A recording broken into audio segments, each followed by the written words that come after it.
Hey there viewers, and welcome back to the Self-Made Auto channel. It's my 75th attempt at starting a video for you folks. The 2007 Saturn Aura 3.6, it's the XR, and I don't even know if that's how you pronounce the name of it, but at any rate, it has some issues with some security, and more specific, the content theft security. So this is the breaking and entering. I'm getting into your car.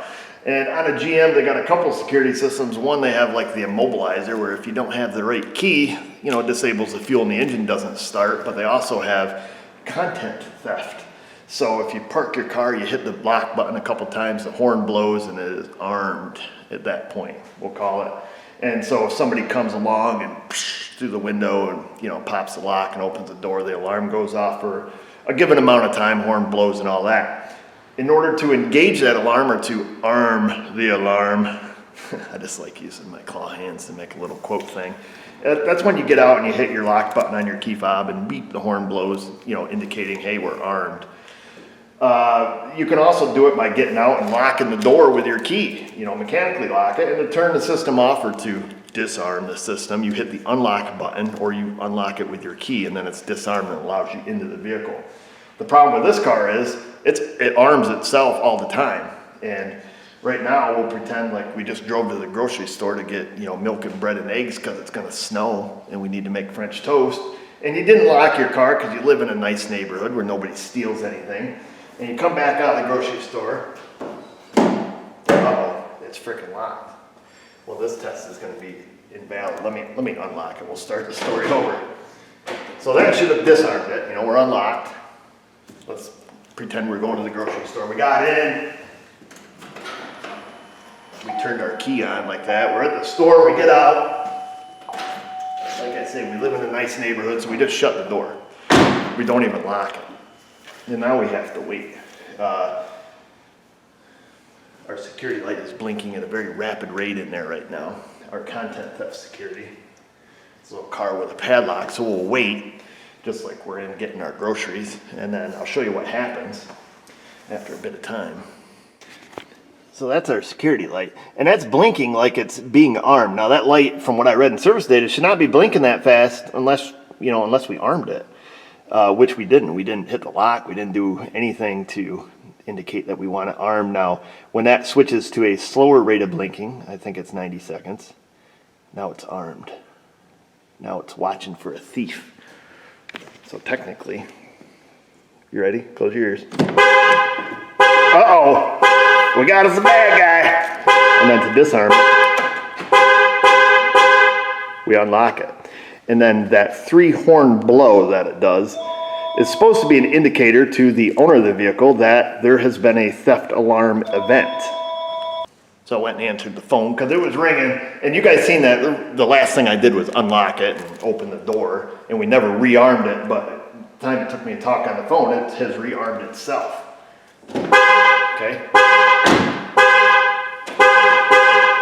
So there's something wrong, obviously. Well, obviously, there is something wrong. I did read in service info, let me adjust this. So I did read in service info that there is a passive setting, so to speak. I like to do this a lot. That in the driver information center, aka the DIC, the DIC as GM calls it in service info, there's a setting that you can set through the personalization settings to have a passive alarm where it always sets regardless of input from the operator. Regardless if you stick the key in and lock it, regardless if you lock it with the lock button, that the alarm is passively set, I guess, so it's always armed regardless of any input. Anytime you shut off the car and leave it, it automatically turns on. I went through the personalization settings. On this car, what is it? You press the info and enter button to get to your personalization settings. That's where you can change it from English to Spanish and headlight delay and all that stuff, and I did not see anything in that menu to verify that this is not just a set option on the vehicle. So I'm going to assume that service info perhaps is wrong on this one, and that is not correct. I'm going to assume that something is broken. This portion of it seems to work. The unlock, the lock, the arm status is flashing, the door is lock and unlock. So there's something wrong. What's up, Mrs. O? Got your one chitlin. What's up, dog? Stop. What's up?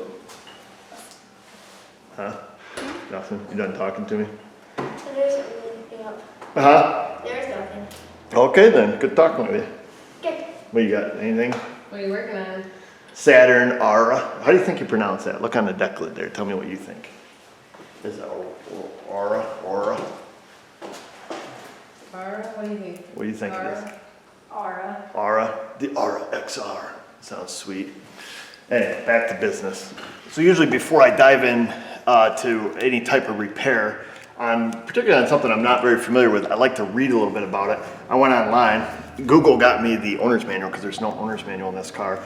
And I just wanted to make sure that I understood the content theft deterrent. And let's see here. I'll take and I'll read this to you. I know this is a lot of babbling, but I don't know what's wrong with the car, so I need to understand it just like you folks do. It states here to arm the system with the ignition off. You can arm the system by pressing the remote keyless entry transmitter lock button. The system will arm 30 seconds after all the doors are closed or 60 seconds with any door open. So that's something to keep in mind. If you press the lock button on the transmitter a second time with all doors closed, the system will arm immediately. The system will still arm in 60 seconds if a door is open. So like right now our door is open. And if you press the lock button on the transmitter a second time with all doors closed, it'll arm immediately. The system will still arm within 60 seconds if the door is open. When the door is closed, the system will arm. So anyhow, our lock indicator works here. It's interesting though that the horn beeped with the door open. I didn't think they did that. I know my Toyota won't. It's kind of an indicator to you that something is still open. Let me just pop open this back door, just out of curiosity's sake. Yeah. Nope. So, anyways, let's see. The security light located on the instrument panel cluster comes on to indicate that arming has been initiated. Once the system is armed, the security light will flash once every 3 seconds. If the security light is flashing twice per second, so that's that rapid flash we saw, this means that a door is open. If you do not want to arm the system, lock the car with the lock levers on the door. Interesting. So when I unlock it, the security light stays flashing. Insert the key. I turn the key on like I'm going to go to the grocery store. The security light goes out. Everything seems to function fine. The second I shut the key off, the security light flashes quickly, so I want to keep that in mind. To disarm the system, press the unlock button or turn the ignition switch on. Once the system is disarmed, the security light will stop flashing. How it is activated. So what does it take? Well, that's disarming. To turn the system off, press the lock button and it will rearm itself, or press the unlock, that'll disarm it, or insert the key into the ignition and turn it on. So that's how to disarm it. If you hear 3 chirps when you unlock or lock the button, it means there was a content theft security alarm. It was previously triggered, and we heard that when I did that, the 3 rapid beeps of the horn. How the system arm is activated.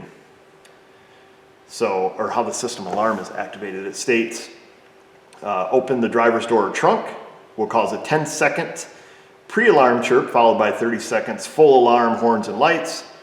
Open any other door. This will immediately cause a full alarm horn and lights for 30 seconds. Or if you open the hood, if the vehicle has a remote start feature, this will activate the full alarm.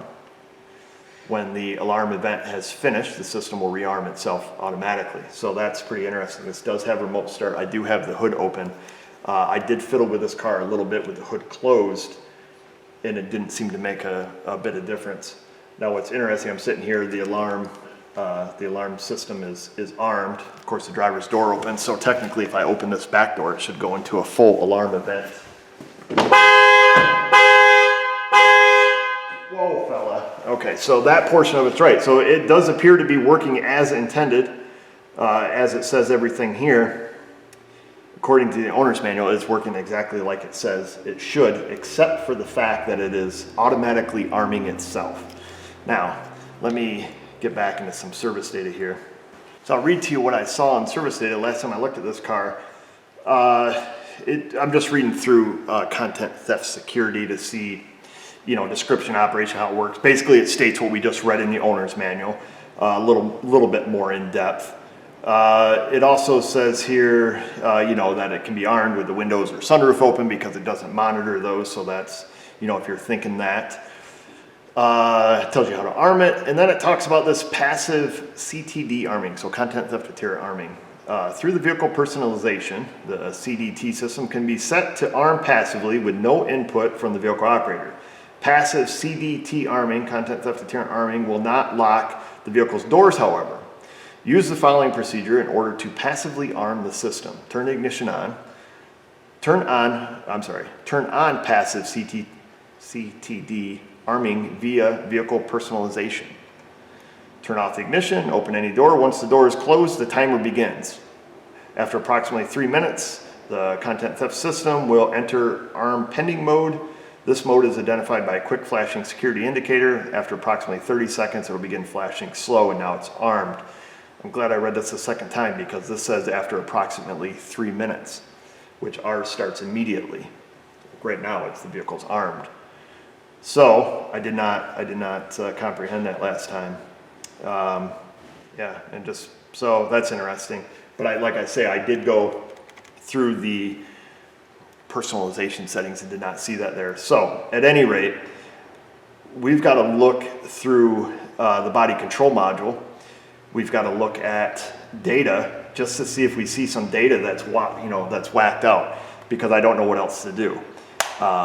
There is something in the system that it doesn't like, I guess is why we're here. And we got to figure out why it's automatically arming. Now I did notice, however, so I've got the keys out of it. Let's unlock it so the alarm doesn't go off.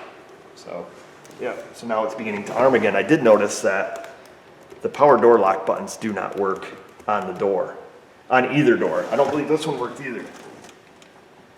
They don't work regardless if the key's in it, door is shut, anything, any combination thereof. Obviously, all the door locks do work because they all lock and unlock, so we know the actuators are good. Anyhow, I know it's going to be a stupid video, but I wanted to bring it along. Let's turn the key on. We've got a battery maintainer on it. I've got the Tech 2. We're going to go in. Whoa, can't see the screen, fella. Contrast button, baby. There we go.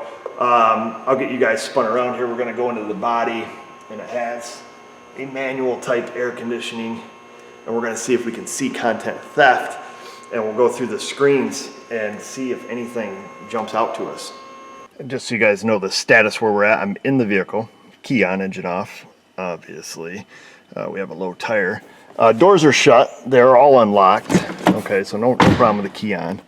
Like I say, no lock or unlock there. So I'm going to keep that in mind.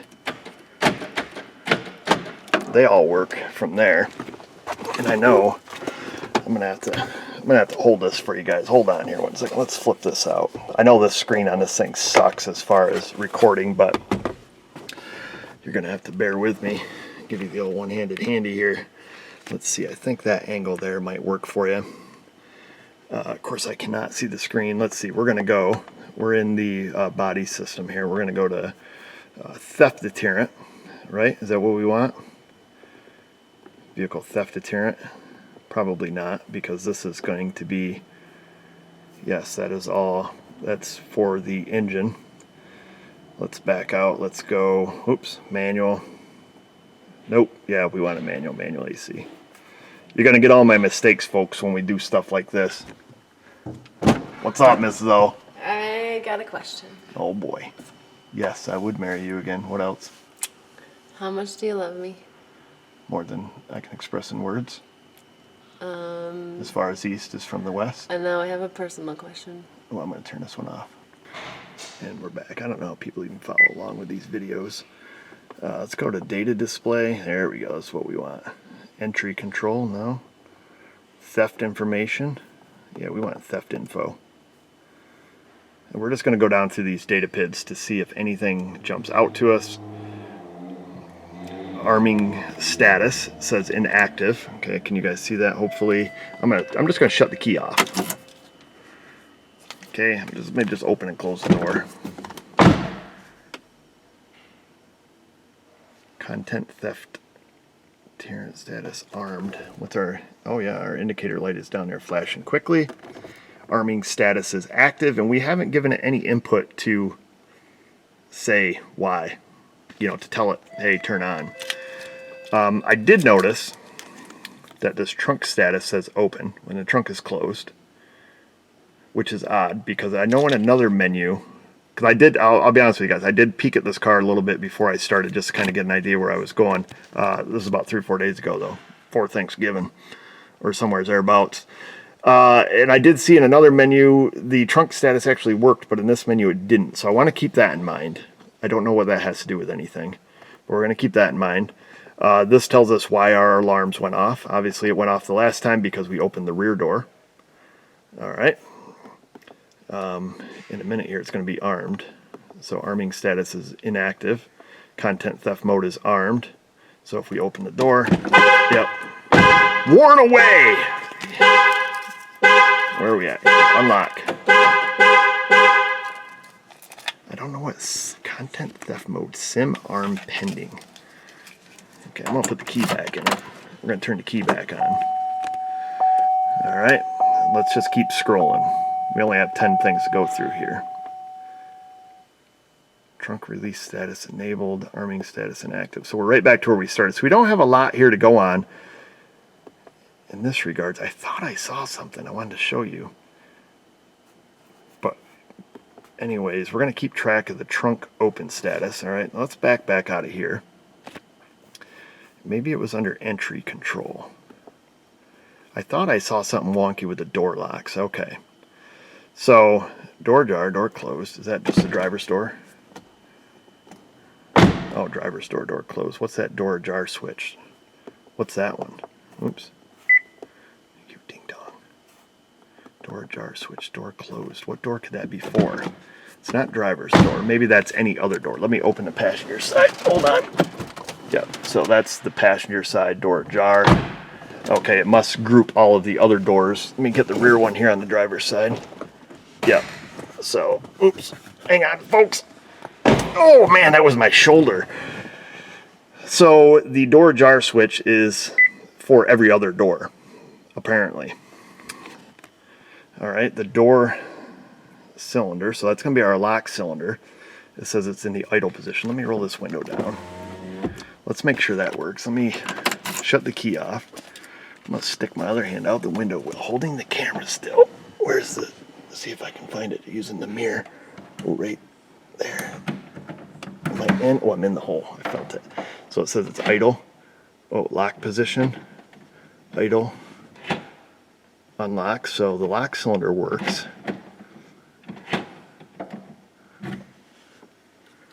That's interesting. Okay. Door lock switch. It says lock and it's at 0.6 volts. What does that mean? Door lock switch. Lock, even though we're unlocked. Let me lock and unlock it. That does nothing. Okay. Let me go back. Let me stick the key back in the hole here. Well, I'm getting better at finding the hole. Not even looking. Unlock. Lock. And the voltage changes on it slightly.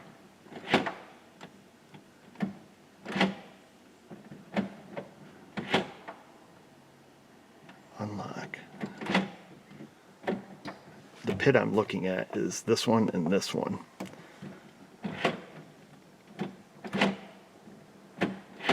That always says lock.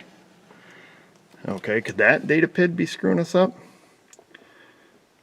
Door switch closed. Let me put the key back in it so we don't keep setting this alarm off. That's interesting that door lock switch says 0.6 volts. It's like it has a signal voltage sent to it. It's either pulled high or low to indicate lock or unlock. So this has me interested right here, this door lock switch. Driver's door closed. We know that works. We know the other doors work. Passenger door lock actuator. That says idle. I don't think there's a keyhole over there, so let's lock it manually here and see if that changes under the passenger door lock actuator. Okay. Okay, so they both change status when I go lock or unlock. Okay, so that PID works. All right, everything's good there. Let's scroll on down to our last ones. See, trunk ajar says closed, but if we hit the button, I believe it says ajar, even though it's not a jar, it's really a trunk.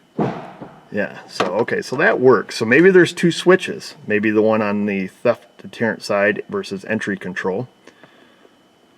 Trunk release solenoid, that's all trunk stuff. So, here's what I say, folks. Mechanic man here, folks. Why does this not work? Is this a clue? Because our door locks don't work. And also, is this a clue? Door lock switch status always staying unlocked and the voltage being pulled down low. I don't know what it's looking at, who it's looking at. But it's got to be looking at something. I know I'm overstating the obvious, but I can't tell you folks. I don't know what the deal is. Why does the trunk ajar work here, but not back in here? Where were we? Theft information, because we come into the theft here and it just says trunk open, trunk status open. Okay. Is that supposed to be sharing information? Anyhow, I say, for the time being, we go back into entry control and we focus on this right here, door lock switch, 0.5 volts, door lock, always saying locked, whether it's locked or unlocked, even if we cycle it manually, it never changes. I'm assuming it's looking at the driver's door. All of the other doors are functioning. That's where I'm going with it. Let me see if I can find in service data. Sometimes you can find scan tool data or scan tool, PIDs, and it will tell you, exactly what it's looking at, where it's getting this input from, because I don't know. But this has you have my interest right here. Let's open the door. Let's just move the door open and closed. Let me go down here and wiggle its jiggly bits. By that I mean the door flex, just out of curiosity. Oh, I'm wiggling it. Nothing's happening there. Nothing's happening by banging the door shut. But the matter of the fact is, it did change when we were out inside of its hole. Let's see if I can't find it again. Oh wow, I'm going to be a pro. Oh, right in. Now it's making a liar out of me. Now it's not changing at all, but before it was. And what's interesting is, so look up at the door cylinder switch. At idle, we're at battery voltage. When I go to lock, it pulls it down to 0. When I go to unlock, it goes to 1.9 volts. So whatever switch it's looking at for this door lock switch must work in the same way. It must pull the voltage down. So let's figure this out. So I don't know if you guys even like this style video where we're just babbling, working through things together, or what. You need to tell me, because otherwise I can skip all the BS and just show you what the problem is. But this is how I figure out problems, and I know sometimes you guys like the process of the figuring it out. How come my computer won't turn on? Oh, there we go. So let me do some poking. I'm not going to bore you with that, but let me know in the comments what you think about this style. What's up, hot stuff? Well, do you know which app I needed to report my deer? Huntfish New York. Huntfish New York. Okay. Got it? Got it. You're going to need your DOC number. That's That's your Department of Conservation number. Applied and given to you by the state of New York. Okay. You got it? Mm-hmm. Thanks. Yeah, good job. Good job out killing all the little baby deer. Deer killer. So as I was looking for the scan tool data list, I did look at the Theft-Deterrent Schematic. So this is basically everything it should be looking at. And we have the driver's door, ajar, and then the 3 other doors all go to, the other door ajar switch, which we saw. It does look at the rear deck lid, or the boot, as some of you call it. And then, of course, it controls the horn relay and the high beams and the parking lights, the security indicator. And then the only door lock unlock signals it looks at are these ones here. The one for the driver's door key switch, which we know works because we, reached out there and we've seen that works. But then it looks at, this is the lock and the unlock signal. So we might have to go to the door lock schematics and look at those. But anyways, I wanted to share that with you. So I did find, remember we were back here, door lock switch voltage and door lock switch, I guess status, lock unlock. Now I did find our scan tool data list, as I told you I was hoping to. Door lock switch should read idle, lock, or unlock. It's typically idle, and then the voltage varies. That's all it tells us here. So we know it's not supposed to remain in the lock. It is input received into the BCM, so we know that obviously because we're in the BCM. So that's what we're supposed to see. It should be at idle. And whether or not that has anything to do with our theft deterrent, I don't know, because this is in a different sub-menu. This is in, we're looking under, vehicle access, not, entry control. We're not even under the theft portion of it, but perhaps, service info isn't always 100% cut and dry. We are going to look into this, and I got to figure out where it comes from and how can we check it. So under scan tool data definitions, door lock switch, it tells us scan tool displays idle, lock, unlock, which we already read. The door lock switch input to the BCM, where the lock switch activation is displayed either lock or unlock. So is that talking, it must be talking about this little guy down here. Let me fiddle with them and see if our voltage changes. It doesn't. However, we have two switches. Let me give it the classic reach around. Ooh, hey, there it changes, folks. There it goes to 0. And that's pressing the lock button on the passenger side. That's hitting the unlock, but when I hit the lock, it does go to 0. Okay, we learned a clue. We have a clue, but hitting the lock over here does nothing. So does that lead us to believe that the problem is in the driver's door or the passenger door? We may never know. Door lock switch scan tool displays 9 to 15.5 volts. The stated battery voltage at the door lock switch. Aha! So that tells us it is at the door lock switch. So we are on to something. The switch is pressed, the voltage display drops. Bada bing, bada boom. Okay, and that's going to be dependent on what our battery voltage is, the state of the battery voltage at the door lock switch. So we know that is at the door lock switch. Hallelujah. I guess, what's it take to get these out? Maybe it has a little screw in here, so maybe just pull. I don't know, we'll figure that out. And we just received another clue, another piece of the puzzle. It says here that each door lock switch is wired to the BCM through a separate door lock unlock signal circuit. While these circuits are separate between the BCM and respective door lock switches, they are connected into a single circuit within the BCM. So, just reading that tells me, because we know that it pulls that voltage low, and we know by pushing on the passenger door lock button that it actually brings it low, but when we push on the driver's door, nothing happens.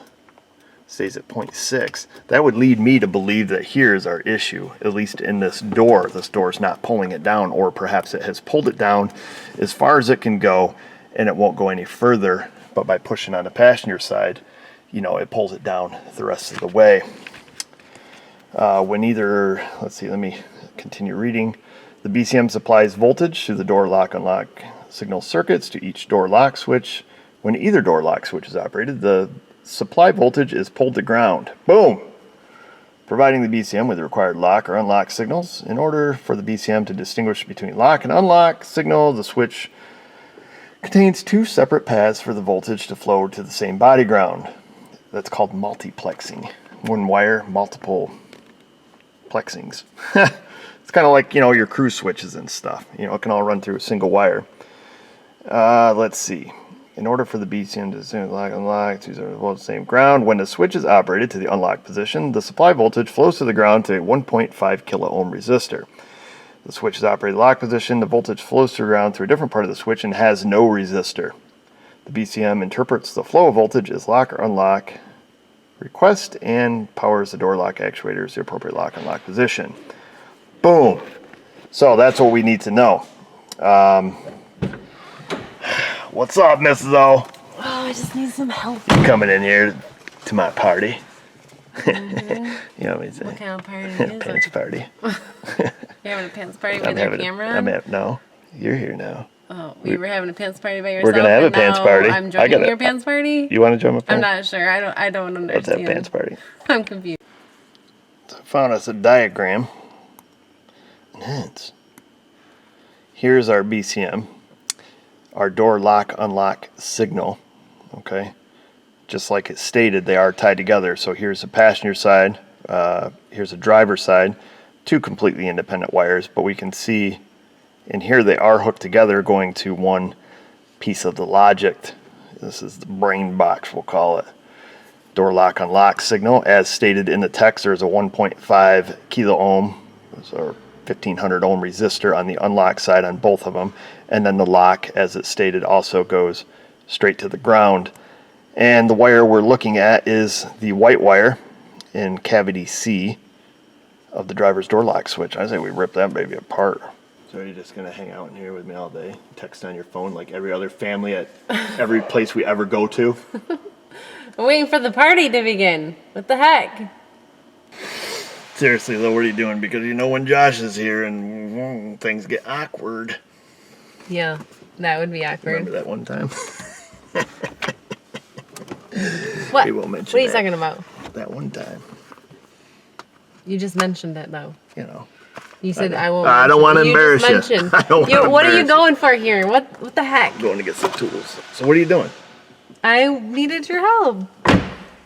Did I help you? Yeah, but then I was answering that text message that for you Okay. that you said. We got to get busy here, Mrs. O. My head's all messed up. I think we're onto something here. You gotta get busy. The day's over and Yeah, I know. I tried to start this video Oh, 47 bajillion times. actually an Is it hour really off. 4:47? No. It's not even 4 o'clock. Almost. It's 5 o'clock somewheres. That's that song's all about getting drunk. It's 5 o'clock. I'm gonna start drinking at work. It's not a good idea. I know. So I guess the good news is, if this doesn't fix it, at least we'll know what's wrong with his door locks. And I didn't ask me anything about those. There's like a little rubber hand holder thing down here. It's held in with all the finger goo of the years that keeps these things stuck in. Looks like we have a couple Torx bits. I don't know if we just take that out, if this will just pop up and out, or if we have to pop the door panel off. You would think the amount of time I look at service info, I'd look this up, but we'll take a couple guesses though. See, there's a little rubber down there. Oh, it looks like a T something. Let me look here. Maybe a T20 is gonna be my guess. I'm gonna hold this. We're gonna go with a 20. No, I'm thinking bigger. Maybe 25. Let's just see. Usually you just gotta get close. Close usually only counts in hand grenades, horseshoes, and atomic bombs, but in this case it seems to work. Wow. Big old. So usually the screws in the door pulls are pretty big. Should have got a power tool. There's that one, big old honking wood screw looking thing. I think it's a 25 though. It is. So let's get the appropriate size bit. I need to set this down before the whole thing sets itself down. Alright. Well, the other one, they're kind of rusty. What's that tell you, folks? Let's use our clues. Well, that's a low spot, so if this thing's ever been in the event where the window is left down, stand a reason that A, it's the driver's door, and B, things would have gotten wet, aka the switch. Doesn't smell like a smoker's car. I don't see ash marks on the rubber. Ooh, look at that. Hey, are we gonna get lucky? Oh, I see lots of dust. That thing's kind of rusty. We were looking for a white wire, weren't we? I don't see white. I do right there though, on our ground. Why do we got 3 wires? Let's just unplug this little sucker. Unplug. Unplug. No. I'll unplug you. Or I'll cut you off, one or the other. Trying to push that down. Boy, I don't want to slice my finger. I gotta push the release tab, and my big meat nugget fingers just aren't really made for that. Is that thing corroded in there, perhaps? Because I'm pushing it down past its unlocking spot. Let me set my knife down before somebody gets hurt.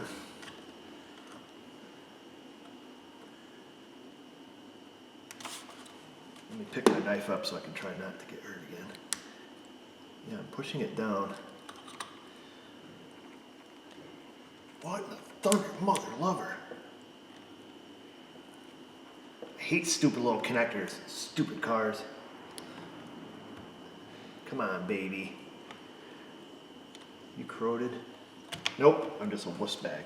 Little connector. Do I see any of the green crusties on it? We have a white wire and a black wire. And I thought that's all we needed because we have voltage supply from the BCM, which should be our white wire, and then we have our ground. What's the mystery gray? I don't know, Mr. O. Let's get our data. Data says door lock switch, 12.9 volts, and it's now at an idle. I'm curious if the driver or the passenger side door lock works now. Let me grab you folks. We'll keep the camera rolling. Make it all weird, wiggly. Hold on, there we go. Let's see. Of course, we have the key in it, so I don't know. Should it work? Hey, look at that. What do you know? What do you say, huh?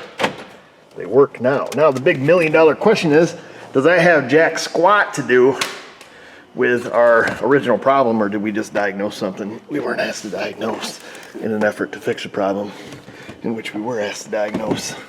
Tell you what, it never mattered if the door's open. Let's just shut her off. Oh, look at that. Hallelujah. We fixed it.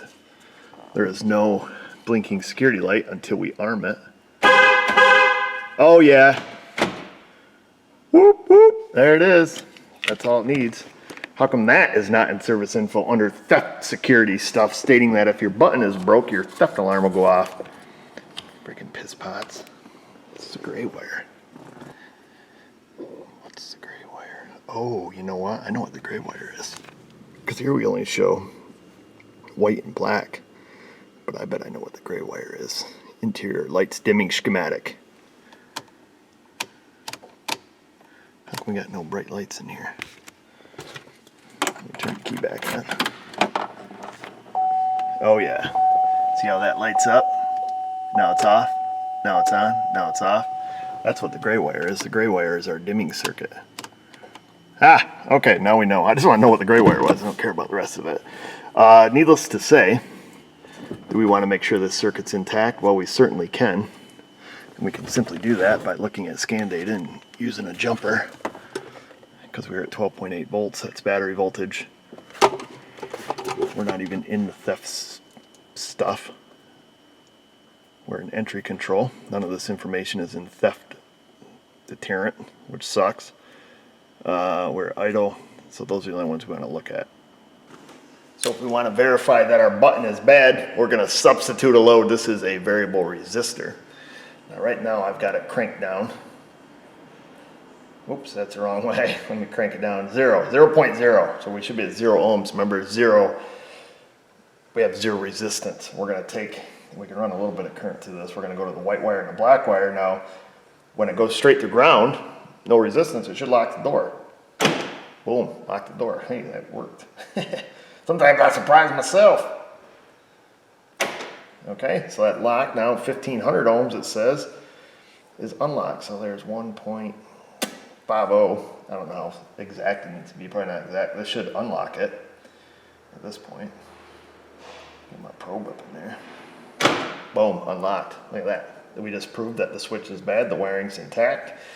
The resistance in which we gave it is correct. Service data is correct. It just needs a new switch. I don't know if we can get this switch separate. Looks like it comes out separate. Looks like it's got a little button there. Well, I'm going to slice myself good. I need to get a pick because it's got 2 retaining tabs on it. And then it should pop out the other side. Perhaps I can use this little screwdriver apparatus that I have. Ooh, look at that, it did, it worked. So that's it. That's why the alarm goes off every time you open and close the door. Whether this is available separate or you have to buy the entire monstrosity here, I don't know. Not my problem. I just got paid to diagnose it. And that's it. This is all it needs. I guess we can stick that wire up through there. And we'll stick this back under here. We won't put the screws in it, but we want to be able to shut the door. What the thunder are you doing wrong? A lot of rust on here. She definitely got wet. That's how you know when it's been wet, when you look at it, it's all rusty. Well, I'm not going to push that in all the way. I just want to put my jiggly bits in there. We'll leave that. Hopefully you folks understand how we know it's fixed, because we no longer have a blinking security light the second that we shut the key off until we arm it how it says it needs to be armed with the button. Now we have the fast blinking light. Boom, look at that. Key on, key off, no more blinky light. What's up, Mrs. O? Trinity. Oh, getting Trinity? Our favorite daughter? Okay, go get her. Like our favorite Russian, I just popped this thing apart just to see what it's made of. And like a hoo-hoo, I didn't pay attention to which way it came apart. I see it's labeled SW1 and SW2. I'm assuming the SW2 is the lock side because I see some green crusties across the two contacts on there. Now I'm just curious, this is a very low amperage circuit. I'm just curious if those two crusties from getting water on them can, you know, bridge that contact right there. Because when you push on the button, all that happens is the little rubber pad in here has two metallic, you know, dongers on it that essentially just, you know, make the contact across those ziggy-zaggies, all right, and engage the lock. Now, you know, we see a lot of buildup there. Let's get some magical spray. Where are you, magical spray? Here you are. This is made from real unicorn tears. I think it's just alcohol of some sort. Napper, not a sponsor. CRC electric contact cleaner. Evaporates quickly. I wonder if we can just scrub a dub. We got nothing to lose. It's already broke, right? But if this works, it'll be a no parts required fix. But I'll tell you this, looking at that down there, hopefully that will focus. Can't tell if it's focusing. It looks like it's got some, you know, that's on this portion, a little bit of something happening there. Maybe I can get out my magnifying glass and scrape it apart where it's touching. But yeah, now look at this, I got one right here. Can I see it a little bit better?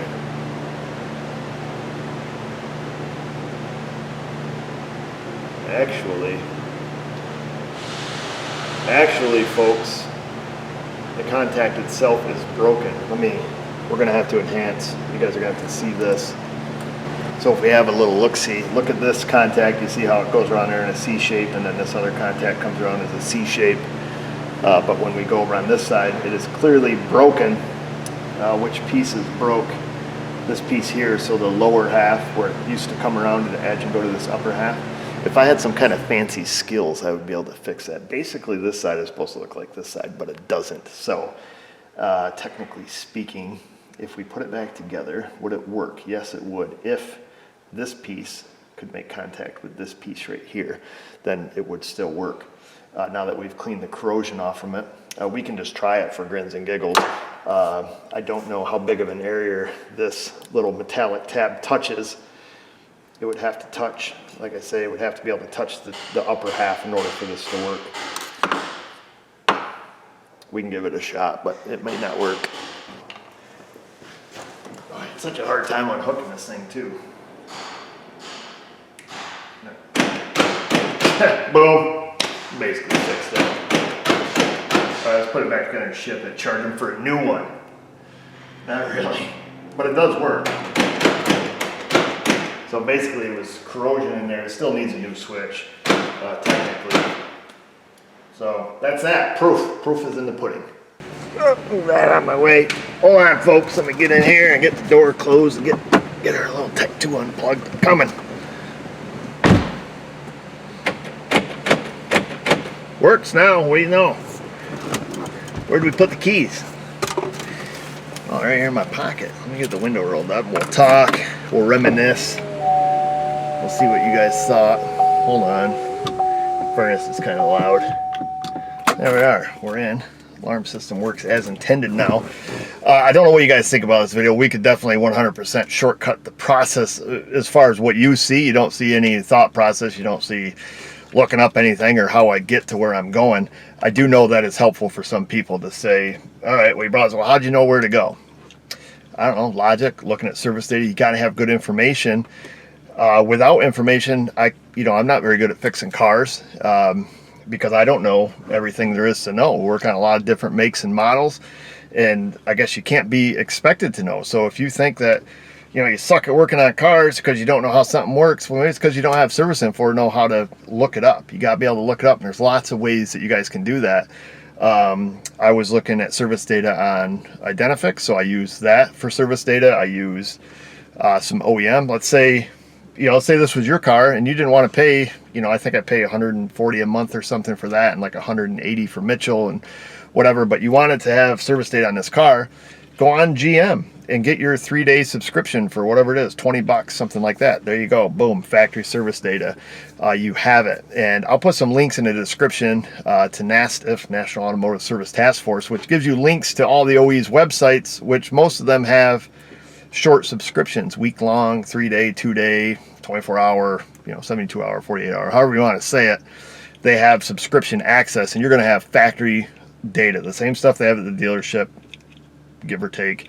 You'll have that, or you can get Mitchell DIY. I don't know if AllData or AllData I think has a DIY. I don't use AllData, I'm not familiar with it.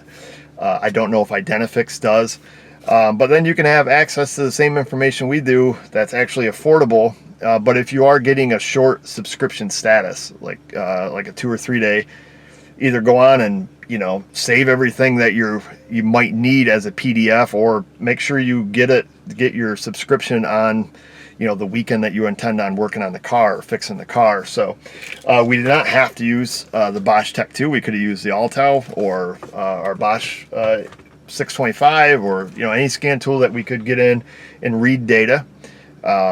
We could have used like the Altel AP200 Bluetooth dongle. Less than $100, and you can get into all the modules. No bidirectional controls, but in this case we didn't need any. We just needed to see what the body module was seeing. So there are lots of options for you folks, instead of just poking and hoping and going on to Google and going in the forums and seeing what people what parts are changing. There are options for you. So anyhow, go down there in that description box, subscribe, ring the bell. You know what to do. Leave a comment. And just remember, viewers, if I can do it, you can do it. Thanks for watching.